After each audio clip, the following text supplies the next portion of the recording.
agriculture pioneers westward, fueling the notion that the land and its riches were destined to be theirs. A notion that will leave an everlasting impact on American history. Good morning, my name is Julie Torres. My name is Sakira Thomas. And my name is Werner Thomas. The question that me and my team came up with was, how did the gold rush contribute to the 19th century manifest destiny? The answer that we came up with was the gold rush initiated significant changes in the economy where gold was often discovered. Various elements, including the environmental conditions, the gradual establishment of social hierarchies, and increasing profitability associated with the pioneering endeavors that collectively glorified expanding to the west. Push and pull factors. Now you may be asking yourself, what are push and pull factors? Push factors are negative things that may cause a person to want to move, while pull factors are positive things that drive a person to want to move to another place.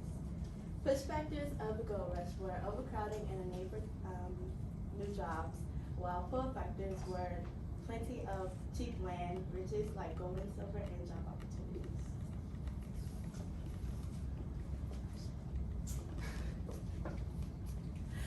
The discovery of gold in 1848 California triggered rapid migration towards the west, leading to a dramatic transformation in our economy. For example, surges in mining-related industries, trade, transportation, and infrastructure development, and even the increasing amount of gold circulation. As you can see here, in 1849, the gold rush. Throughout the beginning of the gold rush in 1848 to its peak in 1852, there was insane surges in mining industry. This opened up room for opportunity, allowing the people to pursue riches. Although even if these jobs provide countless of opportunity, the labor aspect in these industries presented risks of all kinds to the workers. As you can see, for the amount these workers worked for, they were forced to put in twice the amount of effort. You can see a rise in 1848 at $7.79 was a minimum wage, and then in 1851 it goes down to $5.26. But by the end of the gold rush, which was 1852, where it was the peak, there was only $7.06. Also, trade and transportation allowed for material needed to improve our infrastructure development. For example, using the railroads, they would get like the materials from the mining industries to go across the country, and they were a great help in like creating buildings and other aspects of it.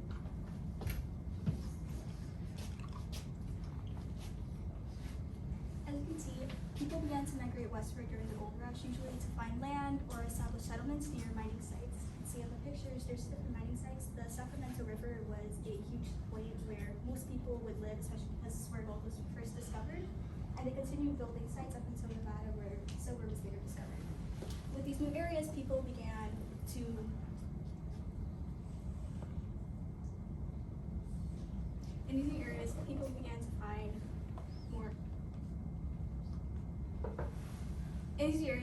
find more gold and also cattle and such. And because of this, they were able to sell items such as pickaxes, bags, and they increased profit, which created a social class where the rich were at the top and many miners were at the bottom. Because of this, boomtowns were also established, where boomtowns were consisted of many people that would flock to certain areas, usually around 1,000. In 1846, around 200 people lived in San Francisco, and in 1852, that boomed up to 36,000 people. Usually, it was heavily populated, it contained a lot of land and local businesses. Usually went to schools, and they were always located near mining sites. After that, usually when the gold was all found, they were ghost towns. Usually it was because of the failed economy, natural disasters such as tornadoes or droughts, promised sites where they would find other gold, and a lack of resources. So you see this picture is a stark contrast between a boom town and a ghost town. Here there's local businesses, there's a lot of people everywhere, and here the land is completely all farmed out and the houses are abandoned. Historians use this site to determine what had happened in this area, usually what businesses lived there, how people lived. Now we look into the environmental impacts. So the impact of the land's natural resources, and also the endangerment of the native animals such as buffalo. In this graph, you can see that in 1800, the population of the buffalo was at 40 million. And when you go to 1870, it dropped down to 10 million. As quoted by British George, emphasis is given to the negative impact of gold mining on the Colorado environment and the effects this impact had on Native American tribes, such as the consequences of wildlife destruction on the way of life of the Arpora and Cheney Indians. And in this photo, you can just. In 1855, the discovery of gold in Nevada was what led to the end of the gold rush. Even after this historic event, the lasting marks of its impact still affect us today. Economic activities such as breweries, towns, cities, and even roads funded during that time are still utilized today. The towns that have been preserved are used for tourists, mainly to get an insight as to how people had lived during that time period. However, the harm done to the environment is still something that we face today, such as pollution and deforestation. In conclusion, the influence of the gold rush is still evident in every aspect of our daily lives. Thank you for your time.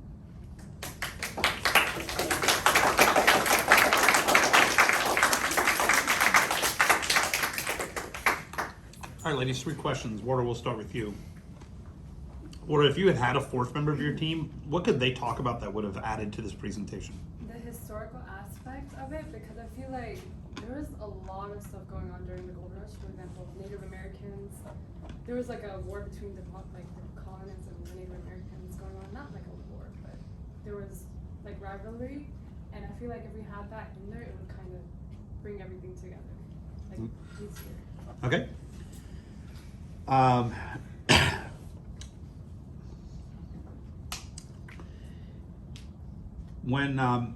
When thinking about everyone's work, was there something that you didn't include in the presentation, and why so?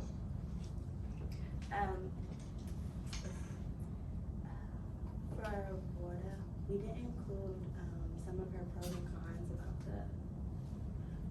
the economy that was impacted to the pioneers and the Indians that live on America. Okay. And then last question.